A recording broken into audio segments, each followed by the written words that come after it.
6강 마가복음 8장 11절부터 21절입니다.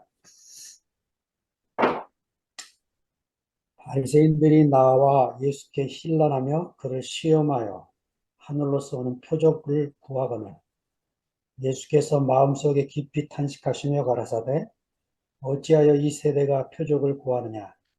내가 진실로 너희에게 이르노니 이 세대에게 표적을 주시지 아니하리라 하시고 저기를 떠나 다시 배에 올라 건너편으로 가시니라. 제자들이 떡 가져오기를 잊었음에 배에 떡 한 개밖에 저희에게 없더라.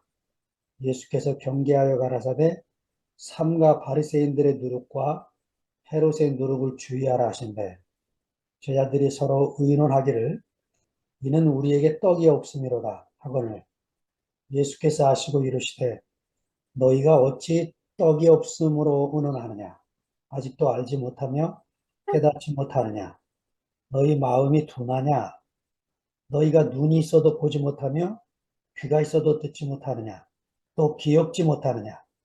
내가 떡 5개를 5,000명에게 떼어줄 때 조각 몇 바구니를 거두었더냐. 가로되 12이니이다. 또 7개를 4,000명에게 떼어줄 때 조각 몇 광주리를 거두었더냐. 가로되 7이니이다. 가라사대 아직도 깨닫지 못하느냐 하시니라. 제목을 예수님의 대적자들과 무지한 제자들이라는 제목으로 말씀을 준비했습니다. 예수님의 생애, 출생부터 죽음까지를 생각해 보면 예수님 주변 환경에 좋은 적이 거의 있었나 싶을 정도로 사복음서에 기록한 저자들의 내용을 보면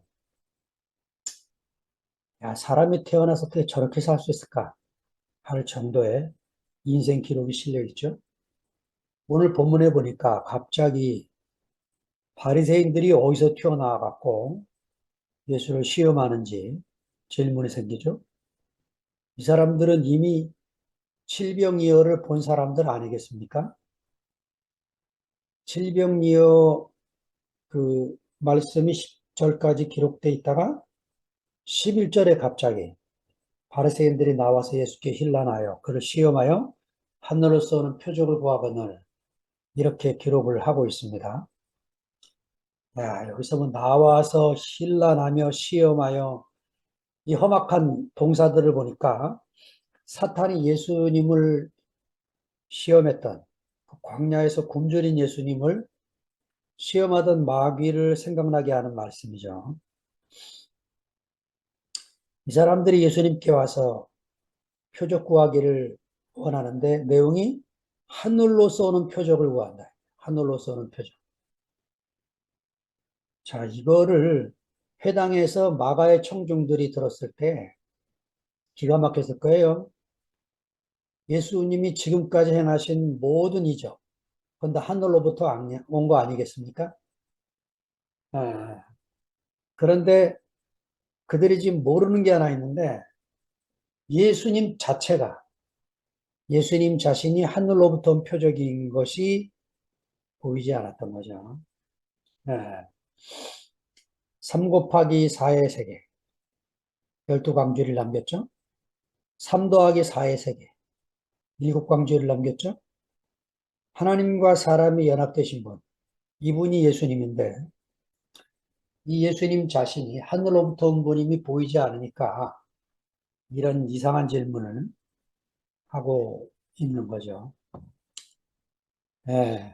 매일 이렇게 줌에 앉아서 교제하고 있는 형제 자매님들의 모습을 보면은 이런 게 하늘로부터 온 표적이죠. 네. 지난주에 최정림 목사님 말씀하시는데 이런 표현 하시더라고요. 자기는 그림 전체가 되기를 원했다는 거죠. 근데 그 그림의 점 하나가 본인 자신인 것을 알게 됐다는 거예요. 바로 우리가 좋아하는 사람들이 이런 사람들이잖아요. 그죠? 네. 얼마나 아멘이 되는지. 자기가 전체가 되고 싶은 게 아담이죠, 아담. 예. 근데 하나님이 사람을 지을 때 그렇게 짓질 않았어요. 예수를 보니까 정말 우리 앞에서 그 하늘로부터 온 사람은 어떻게 사는지를 보여주는 그런 놀라운 분이십니다. 그 어떤 자매 누군지 이름이 기억이 안 나는데 자매가 그런 간증하대요. 어느 교회 다니냐 그래 대구교회 다닌다 그랬더니 그 교회 목사님이 누구냐 그래 최종림 목사님이다 그랬더니 검색해 보더니 그런 게 없는데 그러더래요. 그 간증 딱 듣는데 야 하나님 드디어 우리를 싹 감추셔서 이단의 소용돌이에서 벗어나게 하셨구나. 얼마나 감사하는지. 예, 이제 두시 모임 우리는 이제 어? 아무도 몰라요. 대국교회 최종련 목사님 아무도 몰라. 우리만 아는 이 비밀한 세계로 우리를 두신 게 얼마나 감사한지요. 그 예수께서 마음속에 깊이 탄식하시며 가라사대 어찌하여 이 세대가 표적을 구하느냐 내가 진실로 너에게 이르노니 이 세대에게 표적을 주시지 아니하리라 하시고 자 마음속으로가 더 푸뉴마 테 아우트인데 이 푸뉴마는 여러분이 아시죠? 영이죠, 영. In his spirit. 그러니까 마음속으로 영으로 깊이 탄식하셨다는 거예요. 그러니까 그 정말 그리스도 안에 우리가 사는 이 과정이 이렇게 이제 탄식하는 일이 생기게 되는 거죠. 싸울 수도 없고 변명할 수도 없고 그냥 속으로 탄식하게 되는 거죠. 이 깊이 탄식한다. 이 동사가 히라보르 스테나조인데 히라보의 이제 앞 접두어가 아나스테나조 이렇게 붙기도 하고 수스테나조 이렇게 붙기도 하는데 앞에 접두어가 뭐가 붙냐에 따라서 이제 탄식의 깊이가 달라지는 표현입니다. 여기는 이제 아나스테나조가 동사인데 그 원형은 스테나조에서 나온 겁니다. 깊이 탄식하시며 예수님의 탄식은 긍휼의 마음에서 우러나오는 예언자들의 탄식이죠. 예레미야 12장 11절에 보면 이런 표현이 있어요. 그들이 이를 황묵케 하였으므로 그 황무지가 나를 향하여 슬퍼하는도다. 표현이 참 재밌어요. 그들이 누구냐면 앞에 본문을 보면 목자들이 이를 황무하게 했다. 이가 누구냐면 포도원입니다. 목자들이 포도원을 황묵케 하였으므로 그 황무지가 나를 향하여 슬퍼하는도다. 예, 이런 예레미야의 탄식, 에스겔서 9장 4절에도 이르시되 너는 예루살렘 성읍 중에 순행하여 그 가운데서 행하는 모든 가증한 일로 인하여 탄식하며 우는 자의 이마에 펴라. 하나님이 예루살렘을 멸망시키려고 하는데 이 한 사람을 시켜갖고 예, 탄식하여 타며 우는 자들의 이마에 펴야 해요. 그 사람들을 구원하기 위해서. 예, 이 사람들이 누구냐? 예루살렘 성 안에 살면서 기가 막힌 일이 벌어지는 걸 보면서 탄식하며 울던 사람들이었습니다. 자, 바울은 로마서 8장 22절, 23절에서 성도들과 피조물과 성령의 삼중의 탄식을 이야기합니다. 그러니까 우리가 이 땅에 사는 동안에 탄식하며 살 수밖에 없는 그런 위치에 있는 사람들인 것을 예수님의 탄식 안에서 보게 되어지는 것입니다. 싸울 수도 없고 뭐라 할 수도 없고 잠잠히 주님의 탄식을 생각하면서 지나가는 거죠. 여기 예수님이요. 이 세대의 표적을 주시지 아니하리라 하셨다. 야, 저는 이런 표현이 너무 좋아요. 이 지금 1962년 반체 한글 성경에 존댓말로 번역을 했어요. 예, 히브리어, 히라버 다 존댓말이 없죠. 우리 말에 있는 아주 이 독특한 언어. 자, 보세요. 이 표현. 표적을 주지 아니하시리라. 이거 하고 표적을 주시지 아니하리라. 느낌이 다르죠? 예. 이 주시지 않는다 이 말 때문에 예수님이 지금까지 행하신 표적을 자신이 한 것이 아닌 하나님이 주셔서 행하신 표적으로 지금 표현하고 있는 거죠. 제가 이제 번역판을 쭉 찾아봤는데, 예, 그 회복력에 이렇게 난해주, 각주에 이렇게 써 있어요. 만일 그렇게 한다면 하나님이 내게 벌을 내리실 것이다 라는 히브리 어법의 표현이라는 거죠. 그러니까 표적을 달려간 너희 앞에 만약 내가 표적을 또 행하면 하나님은 내게 벌을 내리실 것이다. 이런 느낌으로 예, 주시지 아니하시리라. 이렇게 표현을 했다는 거죠. 제가 그나마 이제 유대인의 성경을 보니까 네, 이 세대에는 그 어떤 표징도 주어지지 않을 것이다. 이렇게 써 있는 게 그나마 나은 표현이라는 생각이 들었습니다.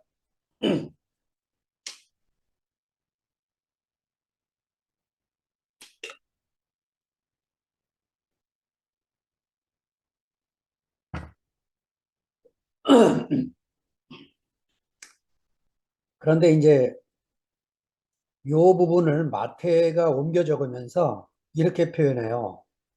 악화가 음란한 세대가 표적을 구하나 요나의 표적밖에는 보여줄 표적이 없다. 이렇게 요나의 표적을 삽입해 냅니다. 왜 그렇습니까? 마태가 읽을 때 이거는 예수님에게 표적을 구할 때 이 사람들이 하늘로부터 표적이 뭐 병 고치고 뭐 기적을 행하고 이런 거로 생각하나 본데 예수님이 지금 행하시는 표적의 바탕에 깔려 있는 게 요나의 표적이라는 거예요. 사흘 동안 요나가 물고기 뱃속에 있었던 것처럼 예수님의 죽음이 표적이라는 것입니다. 야, 얼마나 이 부분을 중요하게 생각하는지 마태가요. 마태복음 12장 39절에 또 썼습니다, 이거를. 요나의 표적 얘기를 또 써요. 그러니까 그 악한 세대, 사악한 세대가 표적을 구하지만 예수님이 우리에게 주시는 표적 중의 표적, 그것은 바로 십자가의 죽음이라는 것입니다. 이것을 지금 표현하고 있는 내용인 것입니다. 자, 저희를 떠나 다시 배에 올라 건너편으로 가시니라. 저희를 떠났다. 이 떠났다는 동사 속에 심판의 의미가 담겨 있다는 거죠.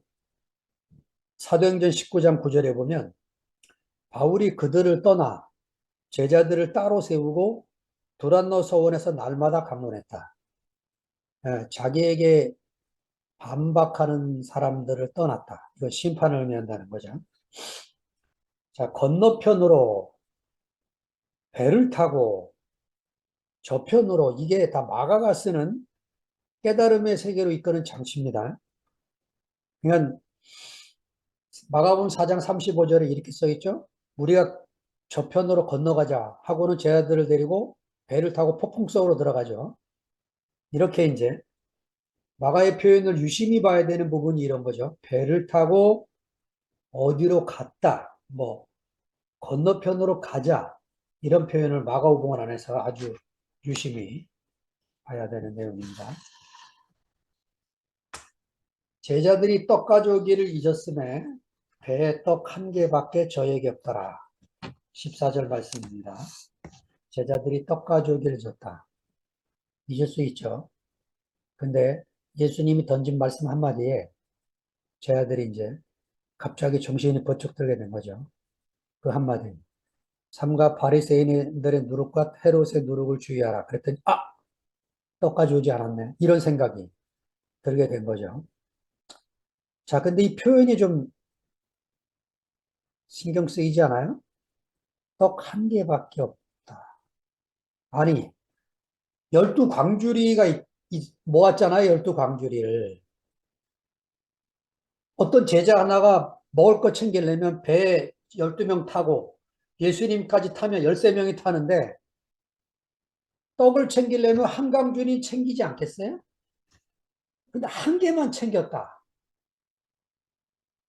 이게요, 마태가 너무 이상해서 요거 뺐어요. 이 사건을 쓰면서 한강준을 챙기지 않았다고? 하고 어색해서 이 부담스러운 표현을 마태는 뺍니다.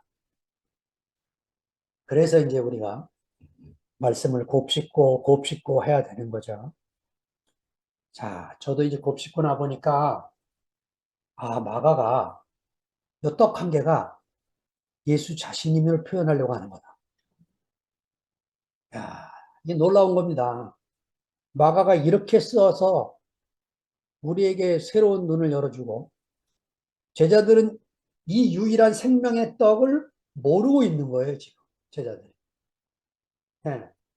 이 마가의 모티브를 이용해서 요한이 요한복음 6장 48절에 내가 곧 생명의 떡이로다 이렇게 쓴 겁니다.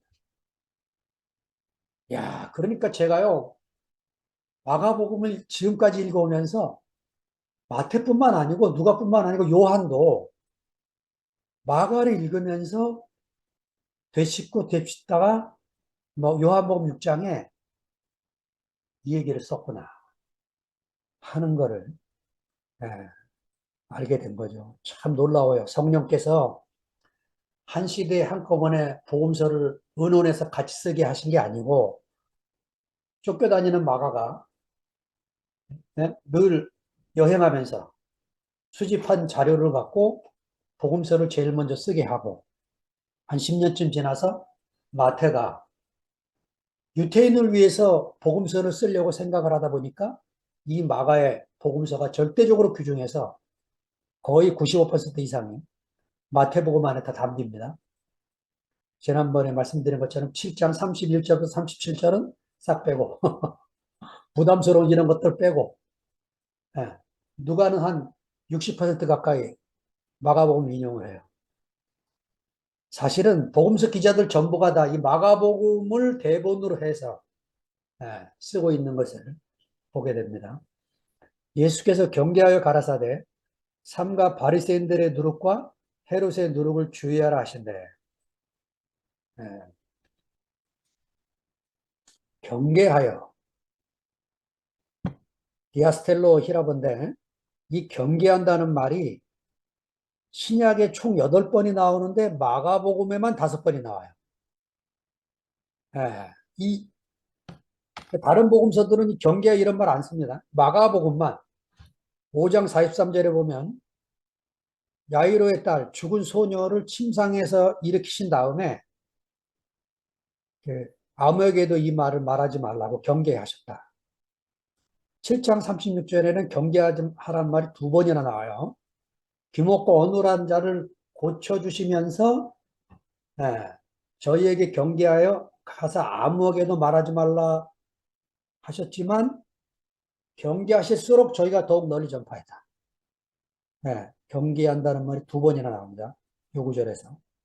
그 다음에 9장 9절에 앞으로 나누겠지만 변화산에서 제자들과 함께 내려오시면서 경계하여 이르시기를 내가 죽고 다시 살기 전까지는 너희가 본 것을 아무에게도 이르지 말라고 경계하셨다.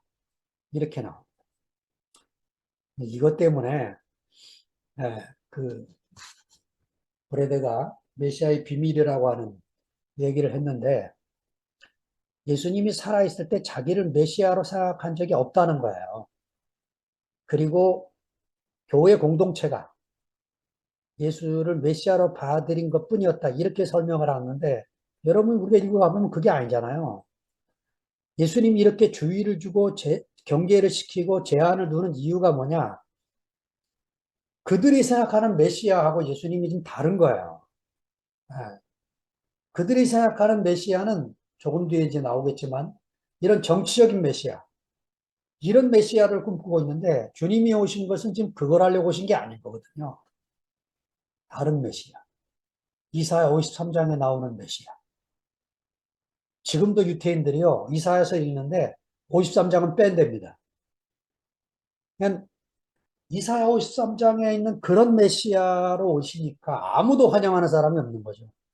아무도.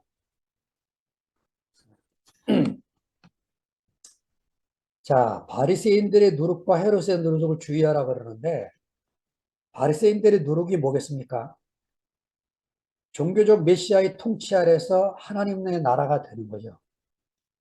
이래서 진짜 1948년에 이스라엘이 독립을 합니다. 예, 그들이 약속한 땅, 가나안 땅에 들어가요. 기적 같은 일이죠.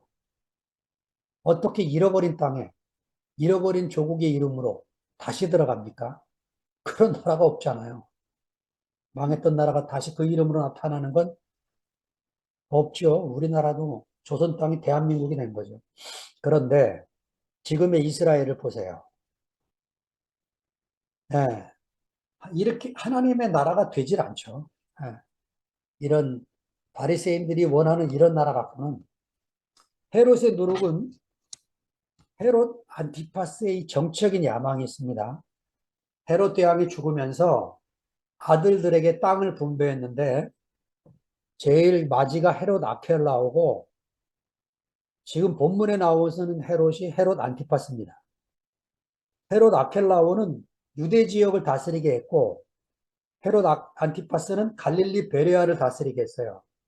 그러면서 헤롯 대왕이 헤롯 안티파스에게 유대 땅을 주면서 네가 아버지의 뜻을 이어서 전부를 다 통일하라 해라. 이렇게 유지를 주었지만 예, 헤롯 안티파스는 10년 만에 죽습니다. 통치 10년 만에 쫓겨나요.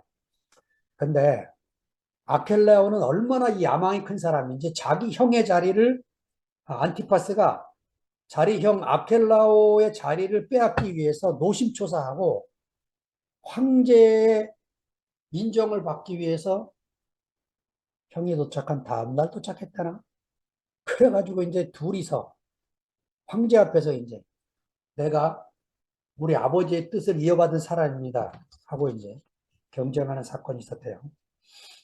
그러니까 이런 누룩들을 조심하라고 말씀하고 있는 거죠. 마가복음 3장 6절에 가보면 바리새인과 헤롯 당이 예수를 죽이기 위해서 의논했다. 여러분 이 바리새파는요 종교적인 파고 헤롯 당은 정치적인 집단이기 때문에 만날 일이 없어요. 이상하게 예수를 제거하는 데는 뜻이 일치가 되는 이상한 일이 벌어지게 되는 거죠. 여기 누룩이라는 말은 예, 그 신약 성경 안에서 바울에게는 적은 누룩이 온 덩어리에 퍼지는 게 아니냐. 갈라디아서 5장 9절에 이렇게 써 있는데 바울이 갈라디아서의 주제가 뭐냐면요.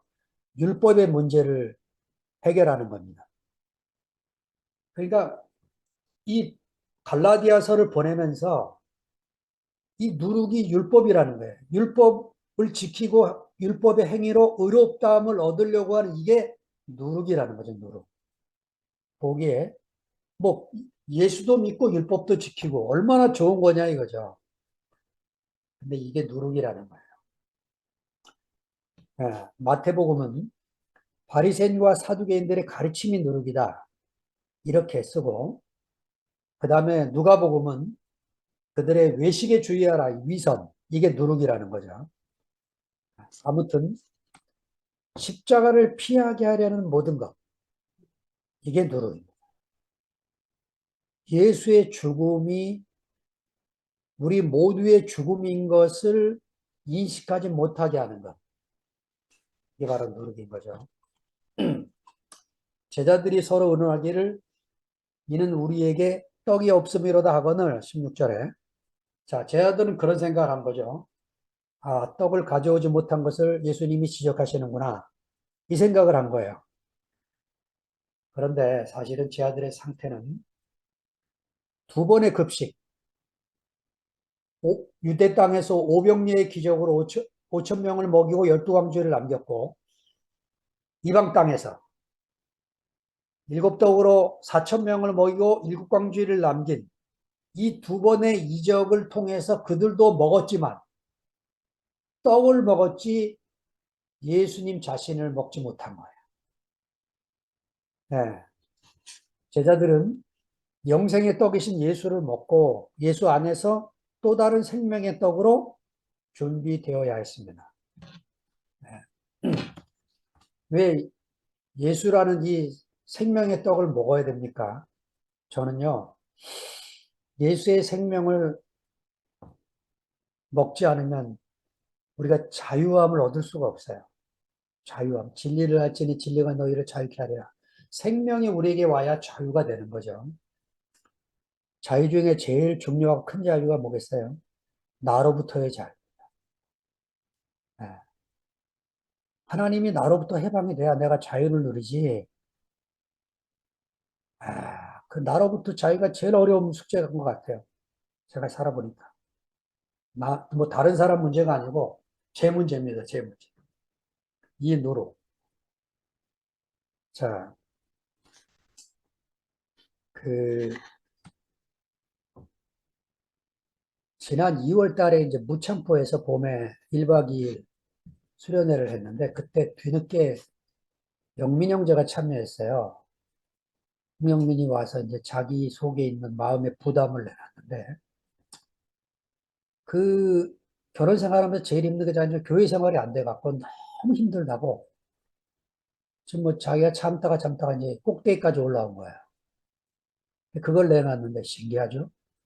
그날 모여서 서로 교제하다가 그 다음날 아침에 얼굴을 봤는데 환해진 거예요. 형민이가.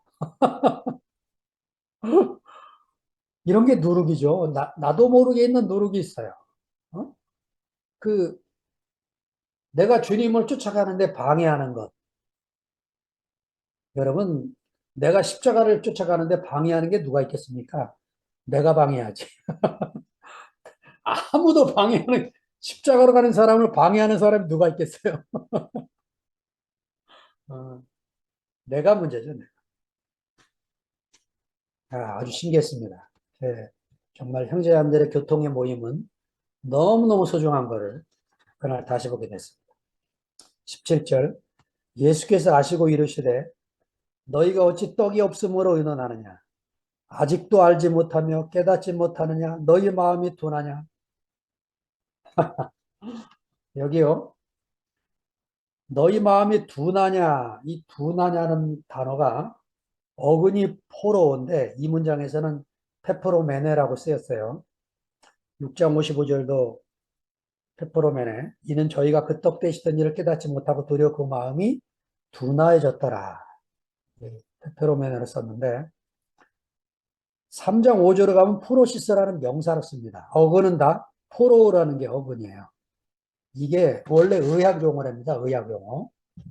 그 골절상을 입은 환자를 뼈를 단단하게 한다는 의미의 의학 용어가 성경에 들어오면서 마음과 연결이 돼서 마음을 말할 때는 그런 긍정적인 언어가 아니고 부정적인 언어로 바뀌었다는 거죠.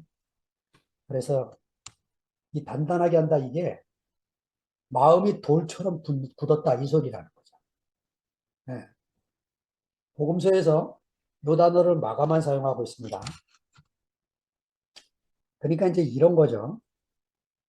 내가 마음이 소프트하고 부드러우면 열린 마음이 있어서 이상한 소리 들으면 어? 내가 모르는 소리네. 내가 모르는 건가? 하고 알아보려고 하죠. 근데 이 마음이 굳어서 딱딱해지면 이 닫힌 마음이 되면 어떻게 되느냐? 내가 아는 게 전부다. 이것만이 진리다. 이러는 거죠. 예. 그냥 이거는 이제 예수님이 제자들에게 지금 하시는 말씀과 같은 그런 닫힌 마음인 거죠. 야, 이 17절, 18절에 예수님이 연달아 쏟아냅니다. 너희가 눈이 있어도 보지 못하며 귀가 있어도 듣지 못하느냐? 또 기억지 못하느냐? 보지 못하며 듣지 못하며 기억하지 못하느냐? 예, 이 그 낭독을 들을 때 성경을 아는 청중들이 예레미야 예언을 기억했을 거예요. 예레미야 5장 21절에 보면 우둔하여 지각이 없으며 눈이 있어도 보지 못하며 귀가 있어도 듣지 못하는 백성이여 이를 들을지어다. 예. 저는요, 예수님이 이게 좀 화가 나서 막 질책하듯이 이런 표현을 하시는 게 아니고, 바리새인과 헤롯 당에게는 근심과 분노로 되었지만, 제자들에게는 긍정적인 반응을 얻기 위해서 도전하는 질문으로 그렇게 들렸습니다. 예. 왜 바리새인과 헤롯 당에게는 근심하고 분노하셨다고 기록을 합니까? 자기들이 하나님이 된 사람들이죠, 이 사람들. 마음이 높아진 사람들, 예. 세력을 얻은 사람들, 지위가 높아진 사람들, 이 사람들에게는 예수님이 가차 없습니다. 그러나 제자들에게는 예, 뭘 몰라서 그러는 거니까, 무지해서 그러니까 예수님이 다른 세계를 열어 보여주시기 위해서 이렇게 이제 질문을 쏟아내고 계시는 거죠. 자, 그 다음 19절 입절에 보면, 주님이 이런 의도시구나 하는 게 이제 알게 되는 거죠. 얼마나 재미있는지요, 표현이. 내가 떡 5개를 5천 명에 떼어줄 때 조각 몇 바구니를 거두었느냐? 가로되 12이니이다. 또 7개를 4천 명에 떼어줄 때 조각 몇 광주를 거두었느냐? 가로되 7이니이다. 재밌죠? 너무너무 한번 상상해 보세요. 배 안에 있는데, 배 안에 있어요. 배 안에 있는데 예수님이 그렇게 못 알아듣겠냐? 아직도 기억 못하니? 내가 떡 5개로 5천 명 먹었지 않냐? 그때 남은 게 몇 바구니지? 어떤 제자가 대답합니다. 12입니다. 내가 7개로 4천 명 먹이고 몇 광줄이 남았지? 7입니다. 얼마나 재밌어요, 대화가. 저는 이거를 되씹고 되씹다가, 여기서 나왔구나. 이게 지금 무슨 얘기라고 했냐면, 거기서 그것이 나왔다는 거예요. 거기서 그것이 나왔다. 떡 5개에서 12이 나왔고, 떡 7개에서 12이 나왔다. 요한복음의 독생자가 이걸 씹다가 나온 거구나. 되씹고 되씹다가 요한이 아버지 품속에 있는 독생하신 하나님이 나타내셨느니라 이 말이 나오게 된 거예요. 그 모노게네스 또 테오스 요한 요한 물론 이 모노게네스는 누가복음에도 3번에 써 있고 예, 그 사도행전인가 어디죠? 히브리서에 한 번 써 있고 그런데 요한만 이 모노게네스를 예수님에게만 씁니다. 요한은 이 독생자라는 단어가 새롭게 자기에게 깊이 새겨진 무엇이 와서 예수님을 독생자로만 표현을 하고 있는 거죠. 그러니까 제자들이 예수님과 지내는 동안에 특별히 사도 요한은 예수님 품에 앵겨서 재롱을 떨고 살았거든. 예. 아버지 품속에서 있던 독생자, 독생하신 하나님, 자기가 예수님 품에 있어 보니까 아버지 품속에 있던 그분인 거예요. 이 독생자라는 단어가 그렇게 이제 요한에게 부딪혀오게 된 거죠. 자, 예수님과 제 아들의 대화 속에서 예, 질문을 쏟아내는 예수의 모습 속에서 서기관과 바리새인들에게 대하듯 보이지만 제자들을 깨달음의 세계로 이끄시려는 간절한 모습이 보입니다. 자, 저는요, 마가복음 7장에 나왔던 이 마지막 환자, 귀머거리니까 양손가락을 귀에 넣고, 벙어리라니까 손으로 예수님이 자기 침을 발라가지고 그 벙어리 혀를 빼서 침을 바르는 이 모습이 뭐냐? 이게 제자들의 모습인 거예요. 말씀을 못 알아들어서 하나님 나라의 표현이 없는 이 제자들을 당신이 반드시 고쳐주시겠다는 약속으로 바로 이 8장이 오기 바로 전에 이런 기록을 해놓게 된 거죠. 자, 마지막 21절. 가라사대 아직도 깨닫지 못하였느냐 하시니라. 아직도 17절에 아직도가 나오죠. 네. 아직도 알지 못하며 깨닫지 못하느냐 너희 마음이 둔하냐. 또 21절에 아직도 깨닫지 못하느냐. 네, 두 번씩이나 말씀하시는 예수님의 말씀 속에서 절망적인 느낌을 받지만 또한 희망적이기도 합니다. 왜냐? 제자들은 여전히 예수님과 함께 있기 때문입니다. 제가 요새요, 향기 중에 제일 강력한 향기를 체험하게 되는데, 음식을 먹고 입냄새를 제거하려면 딸기를 하나 먹으면 돼요. 와, 딸기 하나 먹으면 싹 가십니다. 제가 지난주에 교회 자매 하나가 딸기 한 바구니 가져가라고 그래서 이제 싣고 오는데, 그거 내리고 이틀 동안 자동차 안에서 딸기 냄새가 나더라. 강력한 향입니다. 강력한 향. 제자들이 예수님과 함께 있으니까 그 예수의 죽음의 향기가 제자들에게 배해서 지금은 눈이 있어도 보지 못하고 귀가 있어도 듣지 못하고 깨닫지 못하는 제자들이지만 그 예수님의 죽음의 향기가 제자들에게도 배해서 사도 요한만 제외하고 사도 바울까지 모든 제자들이 다 십자가의 죽음으로 가게 된 거죠. 마가의 의도가 바로 이렇게 썼다고 보입니다. 제자들의 이야기를 청각장애인 7장에 집어넣고 시각장애인을 8장 22절에 내서 다음 주에 나눌 내용입니다. 요 사이에 끼워 넣어서 지금은 듣지 못하고 보지 못하는 상태지만 희망적인 미래를 전망하면서 앞뒤에 귀머거리 환자와 봉어리 맹인인 환자를 집어넣고 있는 거죠. 그런데 마태는 이 아직도 깨닫지 못하느냐? 이게 너무 부담스러웠어요. 그래서 16장 12절에 가보니까 마태는 제자들이 깨달은 것으로 기록을 합니다. 그제야 제자들이 떡의 누룩이 아니요 바리새인과 사두개인의 교훈을 삼가라고 말씀하신 줄을 깨달으니라. 이렇게 기록을 하면서 제자들을 마가만큼 이렇게 허물질 않습니다. 이유가 뭐냐? 사회학적 성서 해석을 접근하는 그 학자들이 있어요. 제가 공부했던 신약학 교수도 이 사회학적 성서 해석을 공부를 해서 학위를 따오신 분인데, 이분도 그렇게 생각합니다. 마태 공동체 안에, 마태 그룹 안에 제자 그룹이 있었다는 거죠.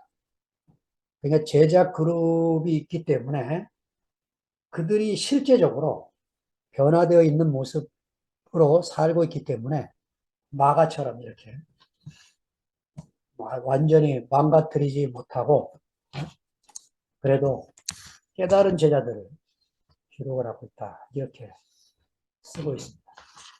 아무튼 제자들이 이렇게 각자 만난 적도 없이 자기들이 쓰고 싶은 것들을 써나갔는데 복음서 4개 그대로 남아줘가지고 우리가 예수님을 알아가는데 얼마나 큰 도움이 되는지 주일날 최정림 목사님, 월요일날 우순택 형님, 그리고 목요일날 형제들이 돌아가면서 금요일날 우리 영식 형님, 토요일날 상근 형제 이렇게 형제들이 자기들이 받은 은혜를 조금씩 조금씩 내놓으면서 그걸 먹고 또 형제들이 화답으로 또 우리를 채워주니까